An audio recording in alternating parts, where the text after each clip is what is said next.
দুর্ধর্ষ ফর্ম মুঠোয় Indian open 2016 পর ফির 2017 পরপর 2 বছর চ্যাম্পিয়ন হওয়ার পর সোমবারই কলকাতায় ফিরলেন SSP Chaurasia. Royal Calcutta golf ক্লাবে তাঁকে ঘিরে উচ্ছ্বাস, অভিনন্দন। ইন্ডিয়ান ওপেন গলফ ইউরোপীয় ট্যুরের এই ইভেন্টটি ভারতের মাটিতে এই মুহূর্তে সবচেয়ে বড় গলফ ইভেন্ট, যেখানে খেলা হয় এশিয়ার অন্যতম কঠিন গলফ কোর্সে। এই ইভেন্ট তাঁর কাছে ছিল কঠিন চ্যালেঞ্জ, মানছেন শিবশঙ্কর প্রসাদ চৌরাসিয়া। যে ওনার আমি শুনেছি কি উনি চাইছিলেন কি এশিয়ার one of the toughest course যাতে এটা হয়, সেই হিসাবে উনি বানিয়েছিলেন।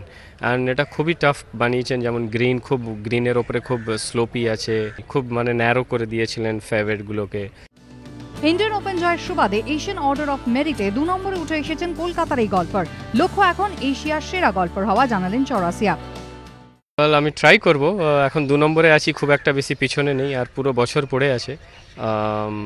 স্টার্ট খুব ভালো হয়েছে অ্যান্ড হোপফুলি আমি ট্রাই করলে করতে পারবো, চান্স তো পুরো আছে, আর আমি ফুল এফর্ট দেবো নাম্বার 1 হওয়ার জন্য। রবিবার মুঠো এসেছে ক্যারিয়ারের 9ম আন্তর্জাতিক খেতাব, তবে সেখানেই থেমে থাকতে চান না, সামনে অনেকটা পথ।